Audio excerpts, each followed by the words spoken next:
Praise lord. Scripture టైమ్‌కు మరొకసారి మీకు స్వాగతం తెలియజేస్తున్నాను. స్క్రిప్చర్ టైమ్ ద్వారా మరి లేవియా కాండం నుంచి అనేక విషయాలు మనం నేర్చుకుంటున్నాము. లేవియా కాండంలో దేవుడు తన హృదయాన్ని మనకు పొందుపరిచి ఉంచాడని మీతో చెప్తా ఉంటాను. లేవియా కాండం మనకు అర్థమైతే యేసుక్రీస్తు మన కొరకు చేసిన బలియాగం మనకు అర్థమవుతుంది. యేసుక్రీస్తు మన కొరకు ప్రయాసపడుతున్న విధానము, ఆయన రక్తంలో అనుకున్నటువంటి ఆధిక్యతలు మనకు అర్థమవుతాయి. లేవియా కాండాన్ని ఆ విధంగా అర్థం చేసుకుంటూ నేర్చుకోవడానికి మీరందరూ ప్రయాసపడుతున్నారని నేను నమ్ముతున్నాను. నేను చెప్తున్నది కేవలం ఒక రెఫరెన్స్‌గా మాత్రమే మీరు పెట్టుకోండి. మరి మీరు కూడా స్వంతంగా చదవండి. లేవియా కాండాన్ని ఇంట్రెస్టింగ్‌గా చదవటానికి మీకు కొన్ని రెఫరెన్సెస్‌తో కూడినటువంటి ఎక్స్‌ప్లనేషన్ నేను మీకు ఇస్తున్నాను. ఇది మీకు ఉపయుక్తకరంగా ఉందని నేను నమ్ముతున్నాను. లాస్ట్ వీక్ మీతో మాట్లాడుతూ లేవియా కాండం 14వ అధ్యాయంలో నుంచి మరి ఒక కుష్ఠరోగి మరి రక్షించబడిన వ్యక్తిగా ఉన్నప్పటికీ కూడా మరలా తన జీవితంలో కుష్టు కనపడితే ఎలా దాన్ని మరి ఎదుర్కోవాలి, ఎలా దాని విషయంలో జాగ్రత్త పడాలి అనే విషయాన్ని మీతో మాట్లాడాను. కొన్ని విషయాలు మీకు తెలియపరిచాను. అయితే ఈరోజు మరి పరిశుద్ధపరచబడడం ఎలా, దాని ప్రాసెస్ ఎలా జరుగుతుంది అని మీతో మాట్లాడాలని ఆశపడుతున్నాను. లేవియా కాండం 14వ అధ్యాయం నుంచి 39 నుంచి 42 వచనాలు దేవుని మాటలు ఒకసారి మనం ధ్యానిద్దాం. లేవియా కాండం 14వ అధ్యాయం 39 నుంచి 42. 7వ నాడు యాజకుడు తిరిగి వచ్చి దానిని చూడవలెను. అప్పుడు ఆ పొడ ఇంటి గోడల యందు వ్యాపించిన ఎడల యాజకుని సెలవు చొప్పున ఆ పొడగల రాళ్ళను ఊడదీసి ఊరి వెలుపలున్న అపవిత్ర స్థలమందు పారవేయవలెను. అప్పుడు అతను ఆ ఇంటి లోపలను చుట్టూ గోడలను గీయింపవలెను. వారు గీసిన పిల్లలను ఊరి వెలుపలున్న అపవిత్ర స్థలంలో పారబోసి వేరు రాళ్ళను తీసుకొని ఆ రాళ్లకు ప్రతిగా చేర్చవలెను. అతడు వేరు అడసును తెప్పించి ఆ ఇంటి గోడకు పూయింపవలను. ఈ ప్రాసెస్ అంటే ఎందుకు చెప్తున్నాడు దేవుడు అంటే, ఒకసారి మనం అర్థం చేసుకోవాలా. 7 రోజులు మనం బయటకు పంపిస్తాడు అని చూస్తున్నాం. అంటే ఆ గృహంలో కుష్టు కనిపిస్తే ఆ కుష్టు యొక్క ప్రభావాన్ని బట్టి ఆ కుష్టు ఎంతగా ఉంది దాన్ని చూసిన తర్వాత యాజకుడు 7 రోజులు కుటుంబ సభ్యులందరినీ బయటకు పంపించేసి అక్కడ దాన్ని వదిలేస్తారని చూస్తున్నాం. అయితే 7 రోజుల తర్వాత అది వ్యాపించినట్టుగా గమనిస్తే 7వ రోజున యాజకుడు వచ్చి చెక్ చేసిన తర్వాత అది ఇంకా కుష్టు ఇంట్లో వ్యాపించింది అని గ్రహించిన తర్వాత మరి ఆ ఇంట్లో ఎక్కడెక్కడ వ్యాపించిందో అక్కడెక్కడంతా క్లీన్ చేయడము.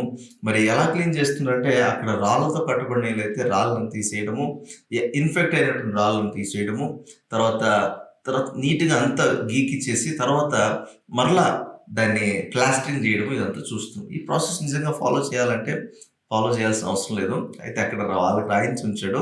ఇప్పుడు మనం ఇవన్నీ ఫాలో చేయాల్సిన అవసరం లేదు. అయితే ఇక్కడ గృహం గురించి మాట్లాడుతున్నాడు. అయితే ఇక్కడ మనం ఆలోచిస్తే మనమే దేవుని యొక్క ఇల్లు అయి ఉన్నాము అని దేవుని వాక్యం తెలియజేస్తుంది. సజీవ రాళ్ళ వలె మనం కట్టబడుచున్నాము దేవుని కొరకు అని రాయబడి ఉంది.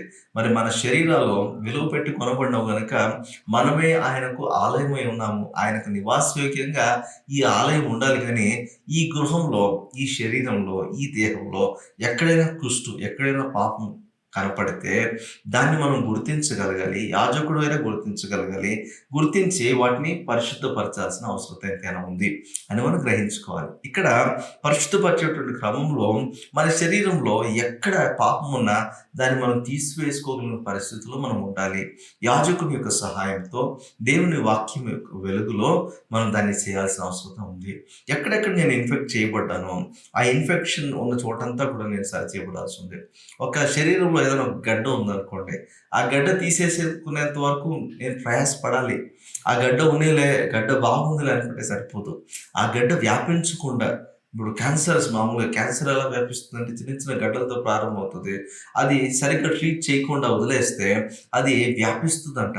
మరి 7 రోజులు మరి ఆ గృహాన్ని విడిచిపెట్టి వెళ్ళిపోమన్నారు. కానీ 7వ రోజు తర్వాత వచ్చి చూసినప్పుడు ఇంకా వ్యాపిస్తుండడం చూస్తున్నాం.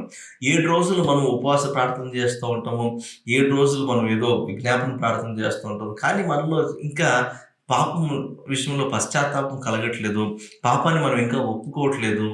ఆ పాపం విస్తరిస్తూనే ఉంది. దాని పర్యవసానాలు విస్తరిస్తూనే ఉంటాయి. మనం చేస్తున్న ప్రార్థన నీళ్ళు కొట్టుకుపోయినట్లుగా అయిపోతుంది. పనికిరానిదిగా అయిపోతుంది. అంటే ప్రార్థనలో తప్పు లేదు.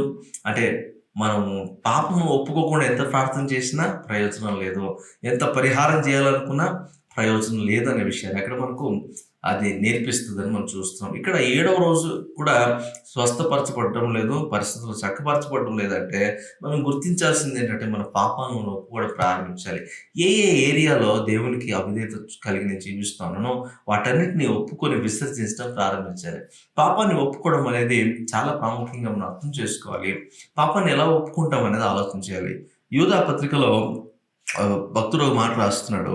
విశ్వాసులు శరీరాన్ని అపవిత్రం చేసిన వస్త్రాన్ని కూడా ద్వేషించాలని యూదా పత్రికలో రాస్తున్నాడు. అంటే మన జీవితంలో గత పాపపు కుష్టు వ్యాధితో సంబంధం కలిగి ఉన్నాం, లేకపోతే మరియు కలుషితం చేయబడినది ఏదున్నా రాజీ లేకుండా, జాలి దయా దాక్షిణ్యం లేకుండా వాటిని నాశనం చేయడం మంచిది. అది మనం నేర్చుకోవాలి. ఎక్కడెక్కడ ఏ ఏరియాలో మనం మన జీవితంలో పాపాన్ని మనం ఎంటర్టైన్ చేస్తున్నామో, ఎక్కడ మనము గాడ్ చేసుకోలేకపోతున్నామో, అక్కడంతా కూడా ప్రభు యొక్క సహాయంతో, దేవుని యొక్క పరిచారకుడి యొక్క సహాయంతో మనం ఖచ్చితంగా వాటి నుంచి విడుదల పొందాల్సిన అవసరత ఉంది అని చూస్తున్నాం. ఒకవేళ నేను అజాగ్రత్త వహిస్తే అది నన్ను ఒక డయాబెటీస్ మీరు కంట్రోల్ చేసుకోకపోతే గ్యాంగ్రీన్‌గా అది మారి ఎలాగైతే మీ అవయవాలు కట్ చేసిన పరిస్థితి వస్తుందో, అలా ఒకటొకటిగా అది వ్యాపిస్తూ ఉంటే మరి మీకే అది ప్రయోజనకరం కాదు అనే విషయాన్ని గమనించగలుగుతాం. సేమ్ వే మన పాపాన్ని మనము కంట్రోల్ చేయకపోతే, పాపం ఎక్కడెక్కడ ఉందో, ఏ ఏరియాలో ఉందో మనం గుర్తుంచుకోలేకపోతే, ఏ పరిస్థితుల్లో ఉందో గుర్తుంచుకోలేకపోతే, దాని విషయంలో మనం సరైన అవగాహనతోటి మనం ప్రవర్తించలేకపోతే, ఆ పాపమునకు మనము బానిసలైపోయి మనం నాశనానికి గురవుతాం తప్ప, దాని నుంచి బయటపడేటువంటి పరిస్థితి మన జీవితంలో కనపడదని కూడా మనం చూస్తున్నాం. అందుకే కుష్ఠరోగి అని నేను తెలుసుకున్న తర్వాత, నేను పాపినని గ్రహించగలిగిన తర్వాత, నేను ప్రార్థన చేయడానికంటే ముందు మొదటగా నేను పశ్చాత్తాపడాలని చూస్తున్నాను. పశ్చాత్తాపడడం అంటే ఇక్కడ ఒక మాట నేను చెప్పాలి కూడా. ఎందుకంటే పశ్చాత్తాపడుతున్నాను అన్నప్పుడు మన అవసరతను బట్టో, మనకున్నటువంటి పరిస్థితిని బట్టో పశ్చాత్తాపడుతున్నాను ప్రభువా అని చెప్పడం ఈజీ. కానీ నిజమైన పశ్చాత్తాపం ఏంటంటే, ఒక వ్యక్తి, ఒక దుర్మార్గుడు తన దుర్మార్గత నుండి మరలి దేవుని వైపు తిరిగి ఇకెన్నడూ దాన్ని దృష్టించకుండా ఉంటే అది నిజమైన పశ్చాత్తాపం. అంటే ఒక వ్యక్తి ఒక పాపం నుంచి మరలి, ఈ పాపం చేశాను ప్రభువా, ఇంకా ఆ పాపం జోలికి నేను వెళ్ళను ప్రభువా అని చెప్పడమే నిజమైన పశ్చాత్తాపం. చెప్తే సరిపోదు, పాపం జోలికి వెళ్ళకుండా ఉండటానికి మన వంతు ప్రయత్నం మనం ఖచ్చితంగా చేయాలి. అలా చేయకుండా అవసరానికి తగినట్లుగా నేను పశ్చాత్తాపడుతున్నాను అంటే నిజమైన పశ్చాత్తాపం కాదు. మారు మనసు ఎప్పుడు వస్తుందంటే, రక్షణార్థమైనటువంటి దుఃఖము మారు మనసు కలుగ చేస్తుంది. అంటే రక్షించబడాలి అనేటువంటి ఆత్రత కలిగినటువంటి ఆ దుఃఖము, ఆ పశ్చాత్తాపము నన్ను రక్షణలోనికి నడిపిస్తుంది, మారు మనసులోనికి నన్ను నడిపిస్తుందని చూస్తున్నాం. మరి ఎక్కడైతే నేను ఇన్ఫెక్ట్ చేయబడ్డానో, ఏ పాపం అయితే నా జీవితంలో ఏ ఏరియాలో అయితే కొనసాగుతుందో, దాని నుంచి నేను విడుదల పొందుకోవడానికి నేను ప్రతి ప్రయత్నం నేను చేయాలి. మరి ఒకవేళ యేసుప్రభు అన్నాడు, నీ నీ కన్ను నేను అభ్యంతరపరిస్తే దాన్ని తీసేయి, నీ కుడి చేయి నిన్ను అభ్యంతరపరిస్తే దాన్ని తీసేయి. అదే ఇక్కడ గోడలో నుంచి రాళ్ళు తీసేసినట్టుగా తీసేయమని. అంటే మనం తీసేసుకోవాలా, కట్ చేసుకోవాలంటే అవసరం లేదు. ఏ ఏరియాలో ఎక్కడెక్కడ నా క్రియల వల్ల నేను దేవునికి వ్యతిరేకంగా పనిచేస్తున్నానా, నా క్రియల విషయంలో జాగ్రత్త వహించాలి. ఏ ఏరియాలో తప్పు చేస్తున్నానో జాగ్రత్త వహించాలి. నా మార్గాల వలన, నా తలంపుల వలన, నా కోరికల వలన, నా ఆశల వలన, నా జీవిత విధానాన్ని బట్ట నేను పశ్చాత్తాపడి దాని విషయంలో పాపం నుంచి విడుదల పొందేటువంటి ప్రక్రియలోకి రావాలి అని చూస్తున్నాను. అయితే ఇంకొక మాట మీకు చెప్తాను. తర్వాత మరలా దాన్ని తిరిగి ప్లాస్టింగ్ చేసినట్టుగా ఇంటిని మళ్ళీ ప్లాస్టింగ్ చేయాలంటే, అంటే దేంతో ప్లాస్టింగ్ చేయలేదు సరే, దేవుని వాక్యముతో, దేవుని ఉదక స్నానంతో, ఆయన రక్త ప్రోక్షణతో మనం పరిశుద్ధపరచుకోవడము చాలా ప్రాముఖ్యంగా అవసరం. అదే మాటను మనకు అక్కడ 43 నుంచి 47 వచనాల గల దేవుని మాటను ఒకసారి మనం పరిశీలన చేసి చదివితే మనకు అక్కడ తెలుస్తుంది. చూడండి, అతడు ఆ రాళ్ళను ఉడదీయించి ఇల్లు గీయించి దానికి అడసును పూయించిన తర్వాత ఆ పొడ తిరిగి ఆ ఇంట్లో బయలుపడిన ఎడల యాజకుడు వచ్చి దాన్ని చూడవలను. అప్పుడు ఆ పొడ ఆ ఇంట వ్యాపించిన ఎడల అది ఆ ఇంటిలో కొరకుడు కుష్టము అని, అది అపవిత్రము. కాబట్టి అతడు ఆ ఇంటిని, దాని రాళ్ళను, కర్రలను, సున్నమంతటిని పడగొట్టించి ఊరి వెలుపల ఉన్న అపవిత్ర స్థలమునకు వాటిని మోయించి పారబోయింపవలెను. మరియు ఆ ఇల్లు పాడు విడిచిన దినములన్నీ దానిలో ప్రవేశించేవాడు సాయంకాలం వరకు అపవిత్రుడగును. ఆ ఇంట పండుకొనవాడు తన బట్టలు ఉతుకొనవలను. ఆ ఇంట భోజనం చేయవాడు తన బట్టలు ఉతుకొనవలను. ఎందుకు ఈ మాటలు నేను చెప్తున్నట్టు అంటే, ఇంత జరిగిన తర్వాత ఇంకా నీలో పాపం మరలా కనపడుతుంది అంటే మరలా ప్లాస్టింగ్ చేసిన తర్వాత కూడా మరలా పాపం కనపడుతుంది అని అంటే ఇక కంప్లీట్గా దాన్ని డెస్ట్రాయ్ చేయాలంట, సమూలంగా దాన్ని ధ్వంసం చేసేయాలన్నాడు. మరి మన జీవితాన్ని ఆ విధంగా ధ్వంసం చేస్తే ఎలా ఉంటుందో ఆలోచన చేయండి. మరలా కట్టుకోవడానికి ఎంత ప్రయాసపడాల్సి ఉంటుంది. దేన్నైనా ధ్వంసం చేయడం చాలా ఈజీ, కట్టుకోవడం చాలా చాలా కష్టతరమైనటువంటి ఒక అభ్యాసంతో ద్వారా అది సాధ్యమవుతుంది. అంతే మన జీవితంలో మనం ఏదైనా దేవునికి తగినట్లుగా జీవించలేకపోతే దేవుడు కట్ చేసేయమంటాడంట. అప్పుడు కట్ చేస్తే మన పరిస్థితి ఎలా ఉంటుందో ఆలోచన చేసుకోవాలి. దేవుడు వద్దన్న వాటి మీద మనం ఆసక్తి చూపించాల్సిన అవసరం లేదు. దేవుడు వద్దనుకున్న వాటి మీద మనము ఆసక్తిని కనబరిస్తే మన జీవితాలు ఎలా మార్చబడతాయో ఈ గొప్ప ఉదాహరణ ద్వారా దేవుడు మనకు నేర్పించాలని ఆశపడుతున్నాడు. అయితే ఒకవేళ ఎవరైతే ఒక వ్యక్తి పరిశుద్ధపరచబడ్డాడో, ఏ పాపం అన్ని ఒప్పుకొని ఎక్కడైతే ప్రాయశ్చిత్తపడ్డాడో, పశ్చాత్తాపడ్డాన్ని బట్టి ప్రాయశ్చిత్తం పొందుకున్నాడో, రక్షణ కార్యం చూస్తున్నాడో, అతని జీవితంలో కొన్ని మనకు కనపడతాయి. అవి విషయాలు చూద్దాము. 48 నుంచి 53 వచనాలకు దేవుని మాటను ఒకసారి చూద్దాం. 48 నుంచి 53 వచనాల మాట మనం చూస్తే, అప్పుడు యాజకుడు మరలా వచ్చి లోపల ప్రవేశించి చూసినప్పుడు ఆ ఇంటికి అడుసు వేసిన తర్వాత ఆ పొడ ఇంటిలో వ్యాపింపకపోయిన ఎడల పొడ బాగుపడెను గనుక ఆ ఇల్లు పవిత్రమని యాజకుడు నిర్ణయింపవలెను. ఆ ఇంటి కొరకు పాపపరిహారత బలి అర్పించుటకు అతడు 2 పక్షులను, దేవదారు కర్రను, రక్తవర్ణపు నూలును, హిస్సోపును తీసుకొని పారు నీటి పైన మంటి పాత్రలో ఆ పక్షులలో ఒకదాన్ని వధించి ఆ దేవదారు కర్రను, హిస్సోపును, రక్తవర్ణపు నూలును, సజీవమైన పక్షిని తీసుకుని వధింపబడిన పక్షి రక్తములోను పారు నీటిలో వాటిని ముంచి ఆ ఇంటి మీద 7 మార్లు ప్రోక్షింపవలెను. అట్లు ఆ పక్షి రక్తముతోనూ ఆ పారు నీటితోనూ సజీవమైన పక్షితోనూ దేవదారు కర్రతోనూ హిస్సోపుతోనూ రక్తవర్ణపు నూలుతోనూ ఆ ఇంటి విషయంలో పాప పరిహారార్థ బలి అర్పింపవలెను. అప్పుడు సజీవమైన పక్షిని ఊరి వెలుపల నెగుర విడవలెను. అట్లు అతడు ఆ ఇంటికి ప్రాయశ్చిత్తము చేయగా అది పవిత్రమగును అని చూస్తున్నాం. మరి పొడ ఎక్కడ కనపడకుండా, మరి సంపూర్తిగా అది వ్యాపించకుండా అది మార్పు చెందింది అని గుర్తించిన తర్వాత యాజకుడు ఏం చేయాలంట, మరలా 2 పక్షులు తీసుకురావాలంట. ఆ పక్షులతో పాపపరిహారత బలి చేయాలంట.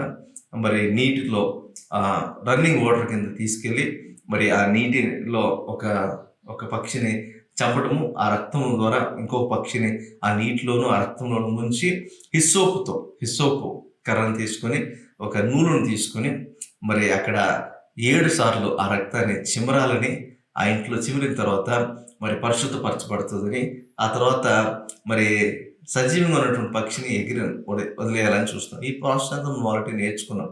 అయితే ఈ ప్రాసెస్ అంతా చేసిన తర్వాత ఆ ఇంటిని పరిశుద్ధంగా అతను ప్రకటిస్తాడంట యాజకుడు. అంటే ఇంటిని అంటే మన జీవితాన్ని ఆ విధంగా ప్రతిష్ఠించి మన జీవితాన్ని పరిశుద్ధము అని ప్రకటిస్తారంట యాజకుడు. మరి మన జీవితం ఆ విధంగా మార్చబడాలా, లేకపోతే ఇంకా యాక్టివ్ లెప్రసీ అన్నట్టుగా మన జీవితంలో ఇంకా పాపం ఎక్కడైనా ఉంటే బాగుంటుందా?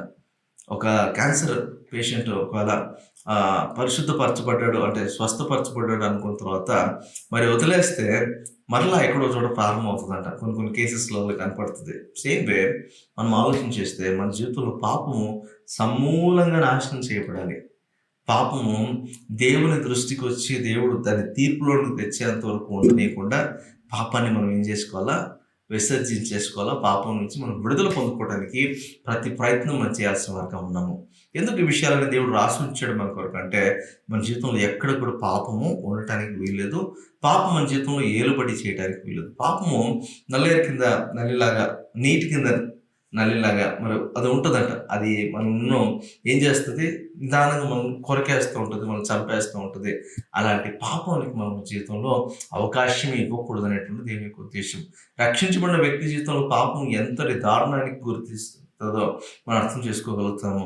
మరి పాపానికి మనం అవకాశం ఇవ్వకుండా దేవుని పరిశుద్ధతకు మనం అవకాశం ఇవ్వాలని చూస్తుంది. మరి ఆఖరిలో మనం చూసినట్లయితే లెప్రసీ చట్టాల గురించినటువంటి ఒక సమ్మరీ లాస్ట్లో 54 నుంచి 57 వచనాల్లో మనకు కనపడుతుంది. ఎందుకు ఇవన్నీ రాసి ఉంచాడు దేవుడు అని అంటే, అది ఎప్పుడు అపవిత్రంగా ఉండడం అంటే ఏంటో, పవిత్రంగా మార్చబడడం అంటే ఏంటో, పవిత్రతలో కొనసాగడం అంటే ఏంటో, అపవిత్రత జోలికి వెళ్ళకుండా వెళ్ళకుండా ఉండడం అంటే ఏంటో మనకు నేర్పించడానికి వీటన్నిటిని దేవుడు మనకు రాసి ఉంచాడనే విషయాన్ని మనం అర్థం చేసుకోవాలి. ఒక వ్యక్తి రక్షించబడితేనే సరిపోదు కానీ, రక్షించబడిన తర్వాత ఆ రక్షణలో పవిత్రపరచబడిన తర్వాత ఆ పవిత్రతలో, పరిశుద్ధపరచబడిన తర్వాత ఆ పరిశుద్ధతతో దేవుని సేవించేటువంటి అనుభవంలోకి ఒక వ్యక్తి రావాలి.